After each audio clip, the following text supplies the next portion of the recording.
Olá pessoal, eu sou Laura Perucchi e esse é o Let's Talk New York, um podcast para falar sobre a vida no exterior e também sobre a vida em Nova York. Lembrando que para comentar esse ou qualquer outro episódio, é só me mandar uma mensagem pelo Instagram, @Laura_Perucchi. Hoje eu recebo aqui a Maria Helena Eames e a história dela começou quando, após perder os seus pais no Brasil, ela se inscreveu em um programa de au pair e veio morar nos Estados Unidos. Ela passou por várias famílias até entrar em uma agência que atendia gente muito rica. Trabalhou para celebridades, foi notícia no Brasil, depois a gente vai falar sobre isso. No meio disso tudo, ela também conheceu seu marido e teve uma filha por barriga de aluguel. E hoje ela está aqui para contar um pouco mais dessa história, que é incrível. Então, Helena, seja muito bem-vinda, muito obrigada por topar participar do podcast e contar mais da tua história, que é tão inspiradora. Oi, imagina, obrigada você por ter me convidado, né? Eu não sei se é uma história inspiradora, sou pouco anticonvencional, então acho que é por isso que as pessoas acham interessante. Eu nunca faço Ela é as coisas modesta, como são. e ela é modesta. Mas me conta, como que começou a tua jornada, né, para vir para os Estados Unidos? Como que foi perder os teus pais e depois pensar, tipo, vou embora para os Estados Unidos? E eu sei que tu chegou aqui com $49, né? Sim, $49. Então, foi bem louco, porque eu nunca pensei em vir para os Estados Unidos. Eu tinha família no Canadá e tudo, mas os Estados Unidos nunca foi uma coisa que eu queria vir, ou tinha pensado, nem Disney, quando a gente faz 15 anos. E aí meus pais morreram e tal, minha vida virou de cabeça para baixo, muita gente já sabe a história, foi tudo super rápido, em questão de um mês os dois tinham ido embora. Eu fazia faculdade de enfermagem e acabou o dinheiro, acabou tudo, e faz o quê, né? Eu tinha umas ideias muito loucas na cabeça, eu queria abrir uma escola de Kung Fu, ó, louca. Pois é, por que tu queria abrir uma escola de Kung Fu? Tu praticava? De onde veio isso? Eu praticava Tá. e era uma coisa que me acalmava, né? Para minha saúde mental era muito bom porque me acalmava, é uma coisa que você tem que focar, você tem que ler o seu corpo, tem a parte da meditação e repetição. Então eu achava que eu deveria fazer isso, né? E trazer para minha cidade, que era uma cidade pequena, a gente não tinha escola de Kung Fu e tal. Foi uma coisa que passou na minha cabeça. E aí eu fui morar em São Paulo para poder treinar lá, várias coisas aconteceram no meio do caminho. Tu é da Enfim, Bahia, né? Vamos é, saber contar aqui por povo. Porque eu acho que tu não tem tanto sotaque. Não sei se tu perdeu. falando inglês a gente vai perdendo, você tá com pouca, mas se você começa a falar que eu sou baiana, baiana aparece ali de novo. E tu foi para São Paulo com quantos anos? Acho que era 24. Eu fui lá e fui treinar e tal, fiquei na casa de uma amiga minha, e eu tinha uma Uhum. amiga de infância, ela era bibliotecária da minha escola, Fafá, a gente fala até hoje, adoro ela. E aí eu tava falando com Fafá na MSN e ela citou que uma das filhas dela tinha virado au pair e estava na Filadélfia. E aí eu falei, o que é au pair? Ela me explicou, né? E Uhum. aí o meu dinheiro já estava acabando. E aí eu devia ter o que na época uns, sei lá, uns R$ 500 na mão naquela época. Na época o dólar era barato, era R$ 1 e pouquinho, né? Enfim, e aí eu fui me inscrevi, né, pro programa de au pair, mas foi tudo culpa da Fafá. Tá, mas já tinha se formado em enfermagem. Chegou a Não, se formar. Ah, não. não, Ah, tá. não, porque meus pais morreram, acabou tudo, acabou o dinheiro, não tinha como. Eu fazia faculdade estadual, mas não era na minha cidade, né? Então você tem que Sim, tinha que alugar se um manter. lugar, você tem que se manter, tem tudo isso. Mas a vida, né, te joga para cima e você acha outras oportunidades. Aí eu me inscrevi, né, no programa de au pair, não passei no inglês. Aí a moça da agência ficou, né, tocada com a minha história, e que eu estava tentando, né, estava naquele modo de sobrevivência, porque já estava tudo acabando, né, o dinheiro já estava Sim. acabando. E você sabe, no Brasil, quando a gente não tem informação para você conseguir um emprego, as coisas são bem difíceis. Eu não tinha nem informação e não tinha nem experiência profissional, então não tinha nada. A moça me deu uma chance, o nome dela é Marcela, até hoje eu lembro.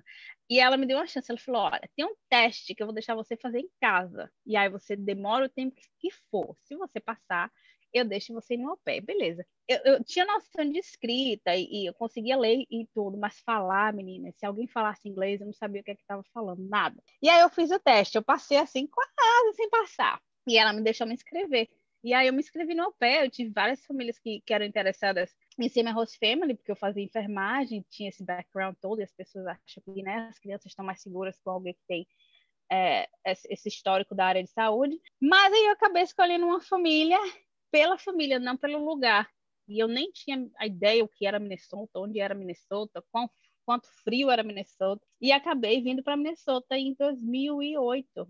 E E tô como é aqui que até foi a hoje. entrevista com a família? Nossa senhora, isso daí foi comédia. Eu estava em São Paulo.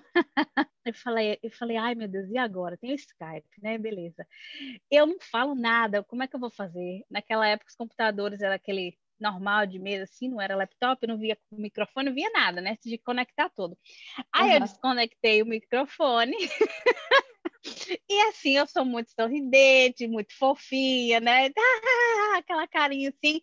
E eles falavam e eu não entendia nada. Eu apontava na orelha assim, falava, não tô ouvindo. Mentira, eu tava ouvindo e tava ali digitando no Google para saber o que é que eles estavam falando, o pedaço das palavras, né? Porque ainda não Sim. tinha o ouvido atento. E aí eles começaram a digitar, para digitar, aí dava, né? Porque eu jogava no tradutor e respondia com aquele inglês quebrado. E foi assim, meu filho. E eu falei que é porque tava uma trovoada e conexão tava ruim, por isso eu não conseguia ouvir, só fazendo mímica na frente do computador, mentira pura, porque eu tava ouvindo e ele também tava vendo que eles estavam digitando, e aí eu me virei. E assim eles Mas, decidiram te chamar. sim, eles só falaram comigo, não falaram com mais ninguém. Eles são meus amigos até hoje, as crianças estão maiores que eu. E a mãe das crianças falou: eu sabia que você estava mentindo, mas eu gostei de você. Ah, Ela me falou isso depois de, tipo, sei lá, uns 10 anos. Mas foi muito engraçado. E eu cheguei fazendo mímica. Nossa, a pior mímica foi a do papel higiênico. Nossa, como é que eu falo papel higiênico? Até hoje.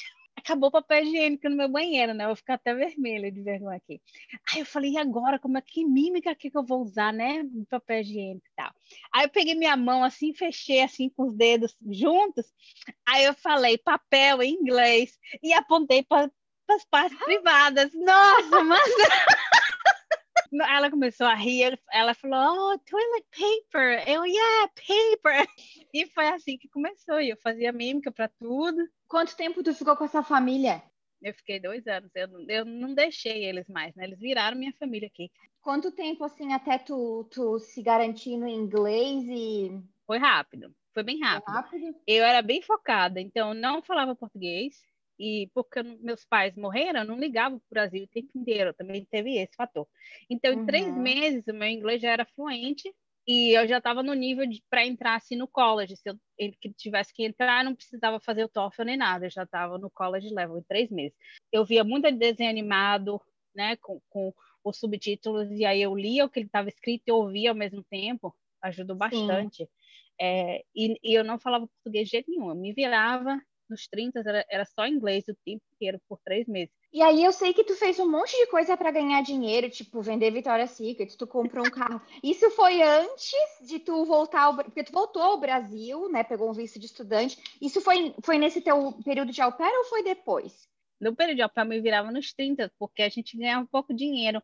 Mas como eu estava focada, eu não sabia que eu ia ficar aqui para minha vida inteira, né? Então eu falei, eu tenho 2 anos, então vamos juntar dinheiro, fazer o máximo que posso, né? Aprender o inglês, porque se eu voltar para o Brasil, eu já tá arrumada. Distribuir a lista telefônica, naquela época ainda tinha. Ia cortar a grama das pessoas, lavar carro. Eu estava sempre procurando uma coisa extra para fazer um dinheirinho. Eu inventava coisas. Nossa, Victoria's Secret eu vendi pra caramba e fiz uma grana, viu, naquela época. O dólar era baixo e eu fiz amizade com a moça de correio, então ela deixava minhas caixas que não eram para passar, né? Que elas estavam super cheias. Eu ia babysit um monte de criança por tipo US$ 5 por hora, e era 5 crianças, eu correndo descabelada atrás dessas crianças. Não tinha tempo ruim para mim para trabalhar. Eu acho que até hoje é assim. Quando eu trabalho, eu sou uma máquina.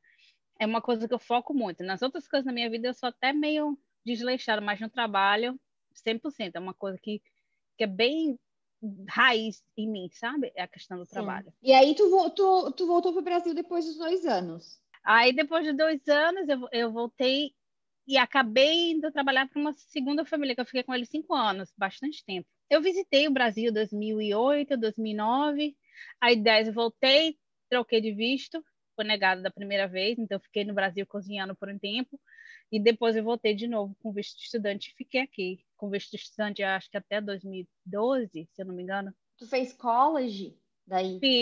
Fiz, mas não terminei, porque a minha paixão sempre foi criança, né?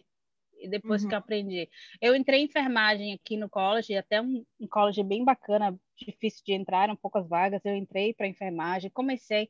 Quando eu ficava ali presa no mesmo ambiente, e só aquilo ali não deixava meu coração feliz. Eu sentia a falta das crianças, da maluquice, da gargalhada, de falar alto, de ficar sujo de lama, e dos desafios que as crianças têm, porque é muito dinâmico. Então, quando você está ali numa coisa que é bem sistemática, minha cabeça não era mais aquilo. Me conta um pouco desse teu, porque para mim é muito claro, como a gente estava conversando antes de começar a gravar, assim, que tu tem um dom, uma vocação com criança, que tu falou, não tem como ensinar isso. De onde tu acha que veio isso? Tipo, quando tu chegou a cuidar de criança no Brasil? Conta um pouco dessa tua relação, porque lendo, né, a tua história, dá para ver que realmente tu é apaixonada por isso, assim. Não é qualquer coisa para ti, né? Não foi só tipo, tô fazendo isso só pelo dinheiro, é algo que realmente tu ama, né? E além de amar, só para pegar uma coisa, foi uma coisa que me ajudou muito quando os meus pais morreram, né? Porque a criança está ali, ela te dá amor o tempo inteiro, ela te faz rir o tempo inteiro. Claro que você vai ter o dia que ela vai chorar, vai dar um chilique, mas tipo assim, ela te ama, ela te adora. E eu acho que isso foi uma das coisas que não me fez pirar quando os meus pais morreram, porque eu fui exposta a essas crianças pequenininhas, e que elas estão aprendendo todo dia, e tem uma coisa curiosa, e que elas valorizam tudo no mundo, né? Elas veem uma flor, nossa, que flor linda, vem ver. Aí quer te dar flor, aí te mostra para você cheirar aquela flor assim. Então, tipo, uma coisa que vai te consumindo, te envolvendo com aquele amor todo, com aquela energia, né? Inocente, assim, e feliz, né? Então, acho que foi uma coisa que também acabou me conquistando por isso, porque me levou para frente, me fez com que eu visse sentido nas coisas, ao invés de entrar na depressão ou tirar minha própria vida, como meu pai fez. Enfim, mas a minha história com criança é engraçada, porque eu nunca gostei de criança, eu nunca fui assim, tipo assim, ai, vem uma criança, ai, meu Deus, que criança linda. Não era assim. As crianças sempre ficaram entregadas por mim, mesmo se eu tiver parado em um lugar sério, emburrada, uma criança passa, ela já foi. Ela vai olhar para mim, ela vai querer falar comigo, ela vai querer me dar um tchau. E eu não entendo. É uma coisa que está ali. Eu não sei se elas leem minha aura, sei lá, alguém pode acreditar nisso. Mas é uma coisa que vem desde os meus 17 anos. Quando eu trabalhava como assistente de cirurgia, e todas as vezes que tinha uma criança, as enfermeiras brincavam, dá para menina bonitinha, que era eu, né? Que as crianças gostam dela. E era engraçado, toda vez que tinha cirurgia que tinha criança, era eu que estava ali falando com as crianças e elas se acalmavam e tudo, mas não era intencional. E aí, quando eu cheguei aqui nos Estados Unidos, acabou se tornando intencional, né? E acabou que juntou tudo, elas me ajudavam e eu ajudavam elas.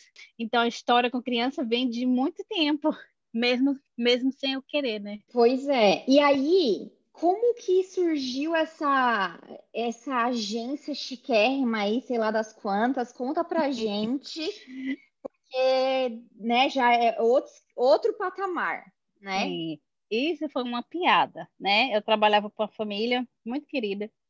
Isso em E a mãe Minnesota. Quando tu voltou para os Estados Unidos, tu voltou para Minnesota para de novo. Minnesota e continua aqui agora de novo. Eu acho que é o meu lugar. Tinha uma família que eu trabalhava, eles eram muito fofos. E aí a mãe um dia fez uma piada e falou assim: ai, nossa, eu só vou te perder para uma celebridade. Eu falei: eu trabalhar com celebridade? Ela fez: saiu essa matéria aqui na New York Times, e aí eu lembrei de você. E na matéria falava de uma agência chamada Pavilion. E aí eu dei risada, eu falei, vou olhar a matéria. Conversei com ela, falei, li aquela matéria lá daquela agência. Eu fiz, nossa, muito louco aquilo, né? E ela falou, você devia mandar o seu currículo. Aí eu dei risada, eu falei, imagina, que meu currículo. E eu mandei, só porque ela fez uma piada, eu falei, vou continuar com a piada, né? E aí eu mandei meu currículo para a agência, e no dia seguinte eles me ligaram. E aí começou a vida de louco. Não era uma coisa que eu tinha perspectiva, não era uma coisa que era minha realidade, não era o salário que eu fazia, era tipo 10 vezes mais, era tudo totalmente fora da realidade, da minha realidade. E aí eu fui aceita pela agência e daí para frente foi isso. E eles me mandaram para várias entrevistas no país, Nova York, também Los Angeles, eram as áreas que eu queria ir. E aí a agência me mandou para várias famílias, inclusive uma pessoa que era parente do ex-primeiro-ministro da Romênia, queria me contratar, e eu, meu Deus do céu, que negócio louco.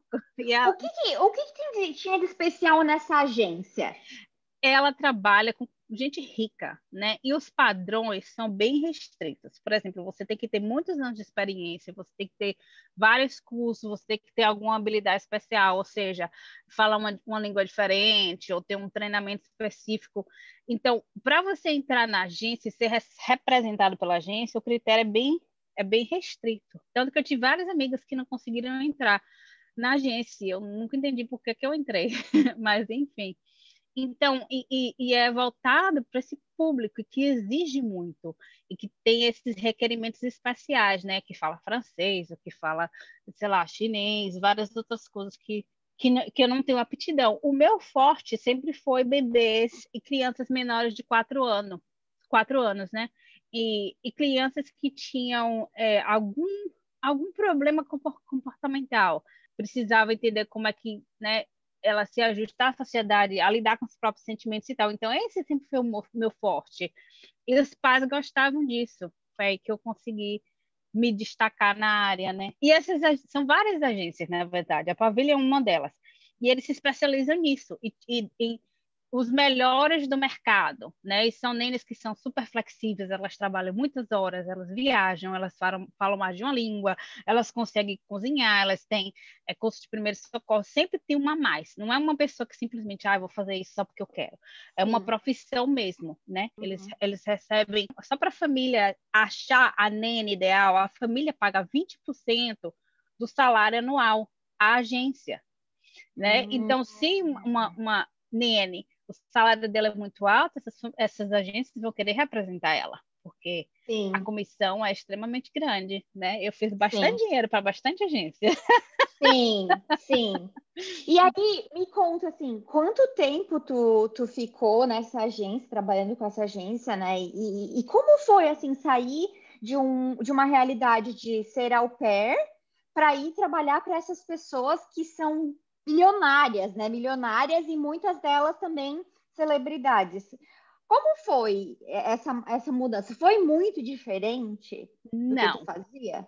eu acho que para outras pessoas seria, mas para mim não. Eu estou ali para fazer um trabalho. O trabalho que eu faço na casa de uma pessoa que me paga o que eu peço, independente da classe média da pessoa, é o que é o que vai estar ali, né? Para mim não faz diferença se é uma casa de 50 milhões ou se é uma casa de 500 mil. A vida não é minha, a casa não é minha, o carro não é meu, né? As crianças não são minhas, né? Tem isso também.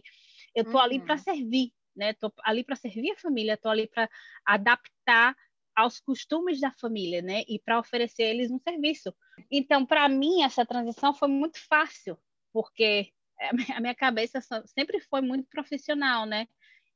É um trabalho, não é, ai meu Deus, esse carro de 300 mil dólares, essa bolsa, não é minha, eu não vou levar para casa, não vai mudar minha vida, o que vai mudar minha vida é o meu salário, né? Você tem condições de pagar o meu salário? Tem, maravilha, você pode ser o rei, entendeu? Vou te tratar bem do mesmo jeito, você é educada do mesmo jeito, né? Porque você é um pai como qualquer outro. Vai ter horas que ama as crianças, vai ter horas que não pode ver as crianças porque não aguenta mais, precisa de um tempo. Todos são normais, né? Você tem uma criança, você vira pai e mãe. Não existe o pai e mãe rico. É pai e mãe, o sentimento é o mesmo, o amor é o mesmo, as dificuldades são as mesmas. Então, para mim, né, foi muito tranquilo. É claro que, por exemplo, quando você vai numa casa mais rica, o berço é mais caro, as roupas são mais caras, e você aí tem que prestar atenção, né, como é que você lidar com isso tudo, porque você manchar um vestido de 2 mil dólares é diferente de você manchar um de 20, que você vai lá e compra outro de volta. Mas eu acho que mudaria para qualquer emprego, né? Quando você muda de emprego, você se adapta à empresa nova. Por exemplo, muitas casas têm câmeras, e as babás detestam casa com câmera. Eu falo, bota câmera em tudo quanto é lugar, porque eles vão ver o que eu faço com a criança dele. E eles vão adorar, entendeu? Vão achar que eu sou louca, mas não tem problema, entendeu? Porque é o que eu sou, não tem diferença. Eu acho que por isso que a transição fez muita diferença para mim. Para mim, escutando tu falar, a descrição que eu chego é que tu não é uma pessoa deslumbrada. Nem um pouco. Nem né? um Tipo, pouco. porque eu acho que isso que tu falou de tipo, um carro, uma casa, não é meu. Pra mim, isso é o resumo, tipo, realmente, tipo, não é teu. E tem muitas pessoas que acham que sobe a cabeça, né? Porque, sei lá, Eu estão fui. trabalhando para essas pessoas. E Nossa, aí, já fui muito criticada, inclusive, porque quando eu fui para Califórnia, eu tinha o carro que eu tenho até hoje. Eu comprei ele novo, mas ele já é velho. Tem 8 anos comigo, é o mesmo carro, eu não mudei de carro. E é um carro básico, né? Nos Estados Unidos, é um Prius. Você sabe, Prius é um carro de ralé. E o meu era vou te confessar basicão. uma coisa, Helena, não sei nada de nome de carro, eu só sei o que que é É, Gol, Ford Ka, Fiat Uno, eu não sei nada. Sabe quando vem o Uber e fala, o carro que tá vindo é tal, assim, não faz diferença nenhuma, porque eu não sei que então, carro é. Mas o com Prius certeza é tem tipo anos assim, ó, também. um Fiat Uno básico, daquele quadradinho de 1900 bolinha. Não é um carro caro, né? É um carro legal, é híbrido. E todo mundo que trabalhava comigo em um dos empregos tinha Mercedes, tinha BMW, tinha um monte de carrão. E aí uma das pessoas uma vez chegou para mim e falou: "Você não tem vergonha de vir trabalhar com esse carro, não?" Eu falei: "Mas por quê?" Porque você sabe, né? Os motoristas às vezes têm que tirar os carros de lugares e dirigir o seu carro, você não tem vergonha? Eu falei: "Não." Eu falei: "Não, o carro é meu, eu paguei, me serve. E o que é que a Mercedes vai fazer? Ela vai voar né, e não pegar o trânsito de LA? Não, eu vou estar parada no trânsito do mesmo jeito." Então, eu era muito criticada pela forma com que eu me vestia, né, que eu não usava maquiagem, que eu não fazia meu cabelo, que eu Mas nunca acordava pelos teus patrões, nunca sempre pelos por meus pessoas nos patrões, bastidores. sempre as pessoas que trabalhavam comigo, sempre os funcionários da Uhum. casa. E eu falo, eu vou ficar aqui com roupa de marca arrumada de maquiagem para quê? A criança vem me beijar e tá ali comendo a minha maquiagem inteira. Eu vou botar uma roupa arrumada para quê? Aí eu vou ficar aqui, ai meu Deus, vou manchar minha roupa, vou ficar suja. Não, eu quero uma roupa que eu fique suja. E eu tinha a mesma roupa, era tudo igual. Era o short, eram 5 do mesmo, 5 da mesma cor, 5, era tudo igual. Então quando você me via, eu tava com a mesma roupa, entre aspas, o tempo inteiro, mas eram várias da mesma. Porque eu não queria estar pensando, como é que eu vou me vestir, né? O que é que eu queria estar focada na criança, o resto que se exploda, né? Eu acho que é por Uhum. isso que os meus patrões gostavam de mim. Quanto tempo tu ficou nessa agência? E também uma curiosidade, porque, né, que o salário era maior e tudo mais. Quem define o salário, né? É a Eu, agência? eu É tu que defino. define. Eu não trabalho para a agência. A agência me representa. Eu digo a elas quais os empregos que eu estou interessada. Eu Aham. faço a entrevista.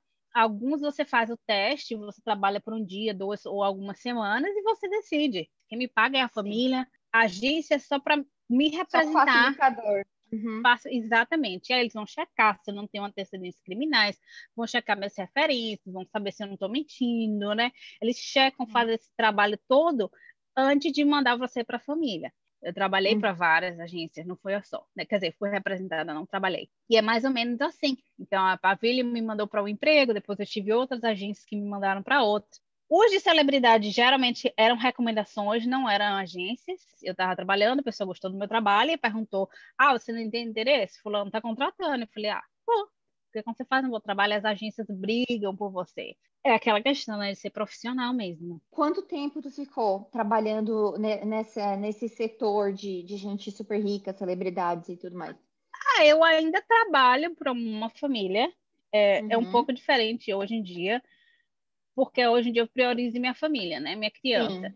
Mas ainda continuo trabalhando numa família muito rica, mas eu trabalho como chefe. É uma das coisas que eu tinha que aprender. Em um dos trabalhos, eu precisava cozinhar. Esse foi engraçado. É igual o de fazer a mim, que não sabia inglês. Eu cheguei e falei para ela, falei, eu não sei cozinhar, mas eu aprendo.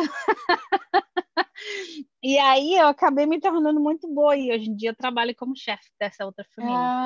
Quando tu tava, né, antes de estar casada, de ter filhos, tu tinha uma rotina bem agitada, né? Quantas horas tu trabalhava por semana? 120 a 144 horas por semana. Por um ano e meio eu só tinha 24 horas que eu não estava trabalhando. Dessas 24 horas eu saía direto para um massagista porque meu corpo estava extremamente dolorido. E as pessoas acham que trabalho de babá é fácil. Não é. É muito esforço repetitivo. Eu tenho problema nas mãos até hoje porque eu trabalhava muitas horas. Eram 120 Uhum. a 144 horas por semana. O meu mínimo foram 100 horas. por semana. Então, muita gente pensa assim, o salário é alto. Não é alto, é porque eu tenho vários empregos durante uma semana, né? Uma carga horária normal é 40 horas, né? Sei lá, vamos dizer que 40 horas você ganha $2.000. Se você trabalha 3 vezes mais que isso, você vai ganhar 6.000. É por isso que eu não fiz por muitos anos também, porque é puxado pra caramba. E quando eu comecei a fazer a questão das famílias que têm mais dinheiro, que têm mais demanda de horários, eu já estava no mercado há bastante tempo, então eu já tinha várias coisas que o meu corpo já não fazia do jeito que deveria. A mão foi mais na Califórnia que eu danifiquei, porque eu estava focada em criança bem pequena. Ninguém vê esse lado. Todo mundo vê o dinheiro, o glamour. Deixa eu te perguntar uma coisa. Antes de eu passar para um próximo tópico que eu quero te perguntar, que a gente não vai falar só sobre a tua carreira de babá. Tem alguma história engraçada, interessante ou inusitada de tu trabalhar com essas pessoas que tu possa compartilhar com a gente? Teve uma, eu acabei de falar que eu detesto água, né? Detesto mar, detesto. Nossa, teve uma viagem que eu precisava ficar 2 semanas num iate. E eu passava muito mal nesse iate. Era assim, era uma casa que era numa montanha. Para chegar na casa, a gente pagava um barco. Aí você tá num barco minúsculo no meio do mar. E eu ali, ó, nossa, para morrer, mas rindo e tudo. Aí a gente passava o dia no iate, e no iate tinha uma criança de 2 anos que eu cuidava, que não parava quieto, ou seja, ele rodava o iate o dia inteiro. E eu já estava super tonta, porque eu fico balançando o tempo inteiro, eu passo super mal em barco. Aí você imagina, doida para jogar os bofs para fora, porque enjoada, até não poder mais, a pressão lá embaixo e a criança lá, zum, zum, zum, zum. Nossa, depois quando a gente foi embora, a gente pegou o avião, pegou todo mundo, aí eu falei para minha patroa, eu falei, ó, barco nunca mais. Ela falou, o quê? Por quê? Eu falei assim, ai, detesto barco, passei mal o tempo inteiro. Ela fez, como assim? Nem percebi. Aí eu cheguei e virei para ela e falei, fake it until you make it. Ela fez, nossa! E me conta como é que tu conheceu o teu marido? Online. Nada demais. Online, típico americano, você tá sem fazer nada. Eu tava de Na saco cheio. Califórnia Na ou em Califórnia. Minnesota? Eu estava sem fazer nada e estava sem conseguir dormir, porque as crianças estavam dorme, acorda, e não dá para você não consegue dormir, acordar constantemente, então eu estava acordada de madrugada. E falei, vou ver o que tem aqui. E aí acabei conhecendo ele assim, e foi isso. A gente conversou por uns 2, 3 meses antes de eu ter tempo de conhecer ao vivo, porque eu não tinha tempo. E eu estava morta. Tudo que eu queria fazer era dormir quando eu saí desse trabalho. Acabei encontrando um domingo, assim, que eu falei para uma colega de trabalho, falei, me cobre no domingo aí por umas 5 horas e vou conhecer essa pessoa. Aí eu fui conhecer e aí foi isso. Mas isso foi depois de 2, 3 meses. Menina, olha, ele gostou mesmo de ti, hein? Ele gostou e eu tive uma proposta de trabalho na China, né? Que eles queriam me levar para lá. Falou, ai, não, não vai, não sei o quê. Aí eu vi, pronto, agora já ficou sério. A tua vida, né? Tu estava na Califórnia, conheceu ele na Califórnia. Como que a vida te levou de volta para Minnesota? Menina, a vida me trouxe de volta para Minnesota quando minha filha nasceu. A gente fez tratamento para engravidar, minhas trompas são entupidas, então eu não ia engravidar nunca na minha vida e várias outras coisas, enfim. No final das contas, a gente acabou optando por Barriga de aluguel. barriga voluntária, sei lá. Tá, mas aqui seria barriga de aluguel, né? Ou útero de substituição. Na verdade, a palavra é surrogate, né? Eu comecei a falar com essa moça no Facebook, louca, minha vida é toda online, eu fiz vários Não amigos é, online, menina?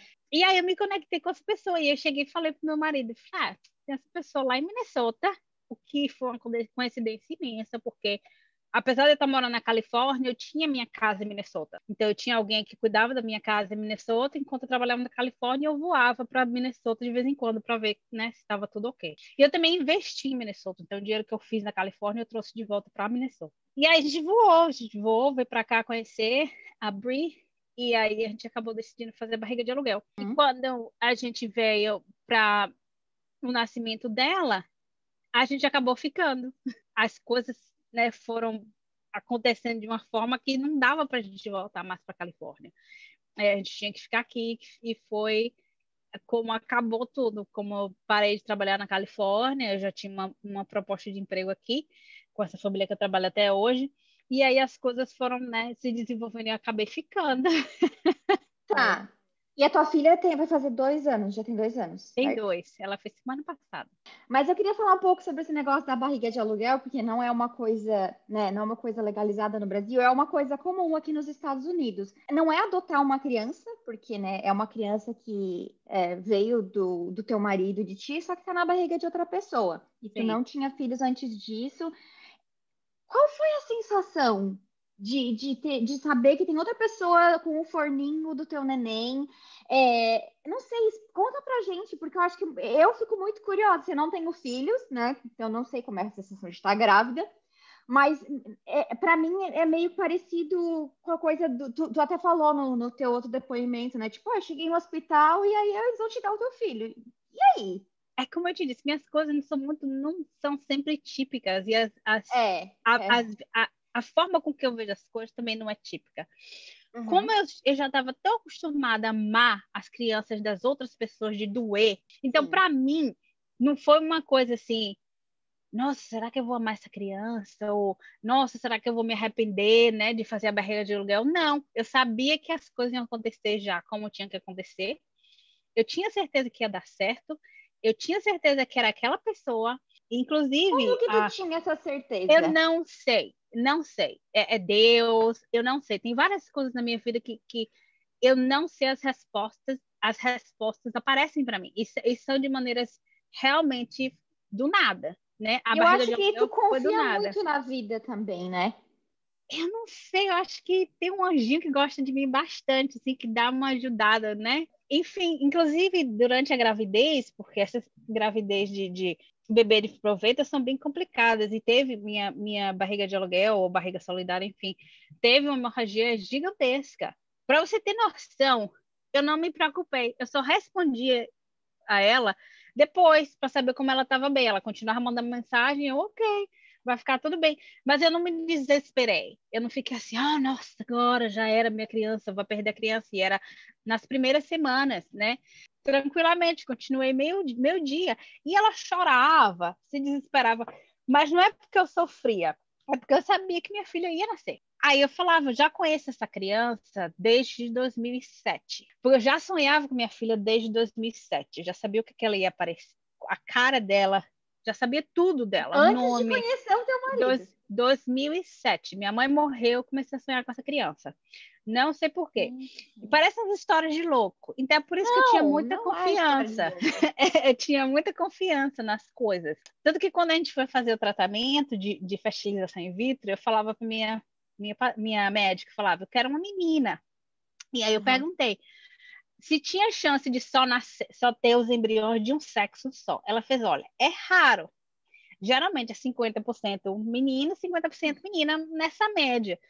Ela fez, mas quando eu fiz, que minha médica também fez tratamento, eu tive todos meninos. Aí eu fiz, não, não acredito, porque eu sonhei com uma menina. Aí a gente fez o tratamento inteiro e minha médica me liga, gargalhando. Ela fez, você tem 10 meninos e uma menina. Aí, você Aí, faz para saber antes de implantar, eu não sim, sabia disso. sim, porque a gente fez teste genético, fez tudo. Que E legal. aí, eu falei assim, tá, eu tenho 11 embriões, quantos são normais? Ela falou, você tem 5 meninos normais e uma menina normal, ou seja, as chances dela ser normal era mínima, as chances de ser uma menina era mínima, as chances dessa menina ser transferida para outro e vingar também era pequena. Depois a gente teve uma ultrassom que deu anormal, como se ela fosse ter um problema cardíaco. Tipo assim, foi uma montanha russa.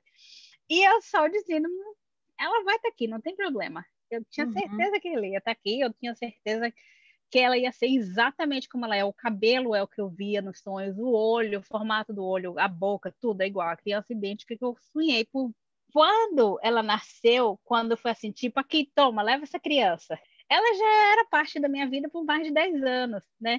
É de repente, porque você não vê a barriga crescer, não tem o movimento, não tem essas coisas. Principalmente eu estava na Califórnia, a Bri estava em Minnesota, então a gente não teve muita essa interação, era só no vídeo, quando ela fazia as consultas, e a gente voava para cá em algumas das consultas, não todas. E aí, quando ela nasceu, foi muito doido, porque a médica fez, vem ver. Aí tava ali o cabelinho dela, assim, já para sair. Aí ela nasceu, assim, chorou bem alto. Aí eu falei para ela, oh, hello! E foi assim, muito doido, porque era como se ela já tivesse ali há muitos, muitos anos. A gente não estava certo da barriga de aluguel ainda, se era naquele momento, Uhum. e as coisas acontecendo para que fosse naquele momento, para que fosse aquela pessoa abrir, estava já conversando com uma outra família num processo bem mais avançado, só que a família parou de se comunicar, e aí ela conheceu a gente, gostou mais da gente, e continua nas nossas vidas até hoje também, a gente se vê e tudo, se fala. E o nome da tua filha? Conta também, porque eu Ah, sei o que nome dela é bem é especial. Nina. É Nina, e era o apelido que minha mãe me chamava, né? Quando eu era pequena, era Nina e Nanã. Tá, e aí quero falar mais do outro empreendimento teu ali na questão de real estate. Que Ah, também tu fez umas coisas assim, é o que tu tá trabalhando mais hoje também. Ah, não, tu falou que tá trabalhando de chefe, né? então, Mas tu ainda tem os teus investimentos de real estate? Conta aí uns tenho. negócios loucos aí que tu fez de comprar apartamento sem olhar. Em 2011, na verdade, não era nem quando eu ganhava muito dinheiro, eu tinha um dinheirinho guardado e ainda estava naquela crise, né? Você lembra da crise de 2008 e tal, que o mercado caiu e tal. Uhum. Naquela época, casa era vendida a preço de uma porta hoje em dia. E aí, em 2011, sendo que eu cheguei aqui em 2008, em 2011 eu comprei minha primeira casa própria, paguei à vista. E aí, depois disso, eu comprei uma casa em 2013, e aí eu acabei alugando a primeiro lugar, e aí, quando eu fui para Califórnia, eu gastava muito dinheiro em bobagem, em restaurante, em coisa assim, e eu falava, mas como assim? Eu tô ganhando 10 vezes mais do que eu ganhava antes, e para onde esse dinheiro tá indo? E aí foi quando eu comecei a comprar apartamento em leilão.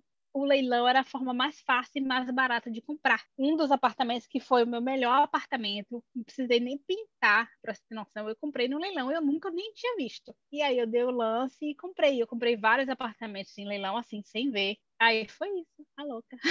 Porque se não fosse assim, não seria tu, né? É, tem que ser assim, tudo doido.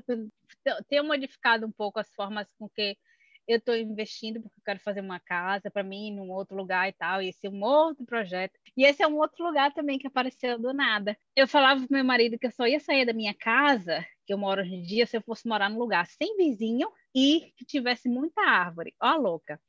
Mas que eu queria esse lugar no meio da cidade, porque eu não queria estar isolada. E aí eu, né, ficava na internet, eu sempre fico na internet olhando. Tinha uma cidade que eu tinha em vista, sempre tive em vista, sempre olhei casa para lá e falei, um dia eu vou me mudar para essa cidade. Apareceu um terreno cheio de árvore no meio da cidade e não tem vizinho. Não é que ela acha as coisas que ela quer? E se você vibra positivamente, as coisas acontecem, né? Eu acredito muito Sim. nisso. Eu quero dar um fechamento, fazendo um paralelo, porque antes de gravar a gente estava falando, né, que saiu uma matéria sobre tu na revista Veja, acho que foi uns 2, 3 anos isso, não sei. Foi 2020. E, enfim, saiu essa matéria sobre a Helena na Veja, e aí aumentaram lá, ai, babá milionária e tudo mais, aquela coisa, milionária em reais, né? Falaram um monte de coisa da Helena, a matéria viralizou, e nem tudo que foi falado lá é verdade. Isso, assim, isso me mostra muito de como essa coisa de que no Brasil a gente olha para as coisas, principalmente nos Estados Unidos, né? E acha que tudo aqui é muito fácil. E aí, conversando contigo, não é assim, né? Tipo assim, tá bom, foi trabalhar para celebridade, então eu queria que tu falasse um pouco disso, sobre né, da romantização, da ficção e do que é realmente realidade. E o que as pessoas podem esperar, se elas têm esse sonho de tentar a vida nos Estados Unidos. Que nada veio fácil também para ti, né? Uhum. Botar uma manchete, ler uma manchete e dizer, ai, babá milionária. Primeiro que, gente, a gente ganha em dólar, a gente não ganha em real. Vamos deixar Sim. isso claro. E aí, quando a pessoa vê isso, né? Ela conseguiu isso, mas, cara, teve muito trabalho envolvido. Sim. Não é do dia para a noite, né? Quando eu cheguei a trabalhar com as famílias celebridades, né? Porque é o que mais interessa as pessoas, eu já trabalhava com famílias ricas e eu já trabalhava com criança desde os 17 anos. Então, não é uma coisa que aconteceu do nada. Eu acho que as pessoas hoje em dia, em tudo, principalmente com social media, os resultados são muito imediatistas, né? Você Sim. acha que você vai ter ali agora, naquele minuto, você vai criar um canal no Instagram e se você vai ter 50 mil pessoas. Não existe isso. Todo mundo, eu acho que consegue chegar a um certo patamar, em qualquer profissão que seja, teve um caminho a seguir, né? É exatamente o que eu disse. Eu cheguei aqui fazendo o quê? $195 por semana.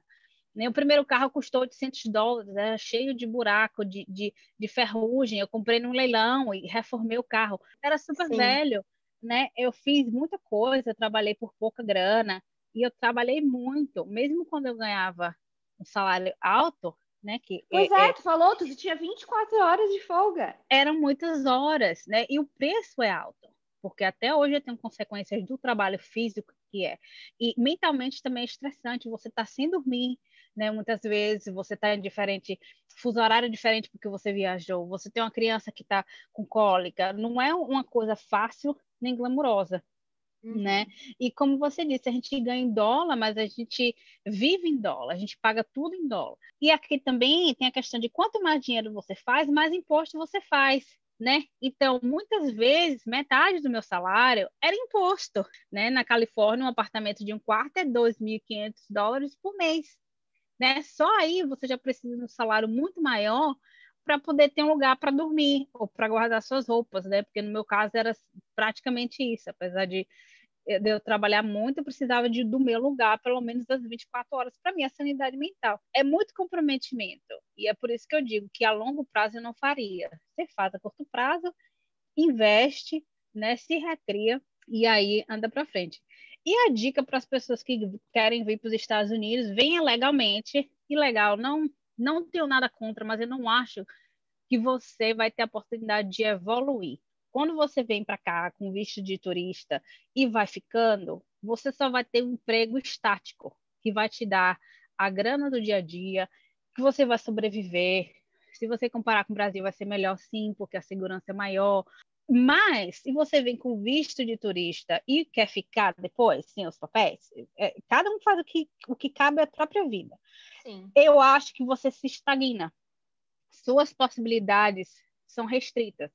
Né? Se eu não tivesse ficado legalmente no país, eu não poderia ter trabalhado para as agências que eu trabalhei, eu não poderia ter trabalhado para as pessoas que eu trabalhei, eu não podia ter ganhado o que eu ganhei. Tudo requer a documentação necessária para você trabalhar Sim. legalmente no país. A minha dica é venha com um plano que a longo prazo você consiga ficar legalmente. Né? Seja o plano de vir e estudar, e aí você fica aqui legalmente por questões de educação, você faz faculdade, depois você faz mestrado, você se torna um profissional capacitado, que a empresa te ajuda a ficar aqui, ou você mesmo, né, trabalha com migração. Eu acho que é esse uma das dicas principais. E a segunda é fale a língua do país que você vai morar.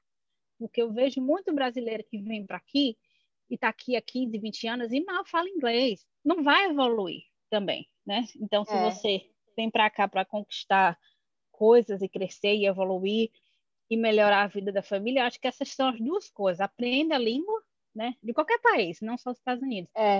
E esteja no país legalmente. Porque aí, quando a oportunidade aparecer, você não vai perder a oportunidade. Você vai se jogar, né? Você não vai ser, eu queria tanto ter feito isso, mas eu não tenho papel. Quer dizer, falta de planejamento, né? Se você planejar, você pode fazer o que você quiser. Seja honesto, trabalhe duro, não almeje ser o que as outras pessoas são, porque você é uma pessoa individual, você tem necessidade individual. Ache a sua identidade, ache algo que você goste de fazer, que quando você vai para o trabalho você se sinta feliz, que você sinta falta do trabalho. E era isso que a carreira de babá me dava, né? Até eu ter minha filha. Muita gente também não entendia, falava, nossa, mas você é documentada no país porque você trabalha de babá, subcategoria e tal. E eu falava, mas é que me faz feliz e é isso que eu vou fazer, né? Era tá linkada à minha verdade, não a dos outros. Era bem. Eu acho que tu nunca se julgou por isso também, né? Não, mas eu já nasci assim. É uma coisa que eu nunca liguei para o que as pessoas falavam de mim. Até na faculdade, quando eu fazia enfermagem no Brasil, eu ia para a faculdade de moto, de camiseta, eu era tatuada. E todo mundo achava. Tatuada! Não muito, mas na época, assim, para mim, né, 1900 bolinha, eu tenho uma tatuagem bem grande nas costas. Eu era bem vista assim como uma radicalzinha, mas eu não tinha nada de radical. Mas eu também não estava nem aí. E não é na questão de não respeitar as pessoas. É na É. questão de eu sou eu e eu me amo dessa forma, mas eu também amo você diferente. Eu também gosto de Uhum. você. Eu acho que todo mundo tem algo a oferecer. De todo mundo, independente do que seja, homem, mulher, criança, hétero, o gay, qualquer pessoa, sempre tem algo interessante, né? Só você ter essa abertura de entender e de ver as pessoas como elas são, né? Ler pessoas, né? A gente falou disso antes também. Gente, eu vou deixar o Instagram da Helena na descrição do podcast, se vocês quiserem mandar alguma mensagem para ela, para dizer o que vocês acharam e tudo mais. E eu quero te agradecer mais uma vez por ter participado, por ter compartilhado a tua história, a tua energia é incrível. Tu fala, ai, não sei o que as pessoas dizem, né? Nossa Senhora, mulher, assim, a tua história é muito inspiradora mesmo. Eu sei que é porque é fora da curva e tal, mas é tão difícil hoje em dia, né? A gente tipo, confiar na vida e não se preocupar com os outros. Então, por isso que eu acho que tu é uma inspiração. Para mim, essa é a resposta. Eu acho que tu confia, tu tem confiança em ti mesmo, e aí, consequentemente, tu confia nas coisas que estão acontecendo, tu vai atrás, e tu não tá nem aí porque os outros pensam, porque não importa mesmo. Mais ou menos assim. É isso aí. Imagino. Obrigada a você. O papo foi muito, muito divertido, bacana. Como eu disse, a gente falaria aqui por 5 dias se Nossa, tenho deixasse. certeza. Tenho Ah, certeza. mas é isso, eu estou sempre aberta a ajudar quem precisa de ajuda, enfim. Meu Instagram é pequenininho, mas eu respondo a todo mundo. Então tá. Bom, obrigada mais uma vez. Muito sucesso para ti. E para quem está escutando, mandem mensagens falando o que vocês acharam e a gente se fala no próximo episódio. Tchau, tchau.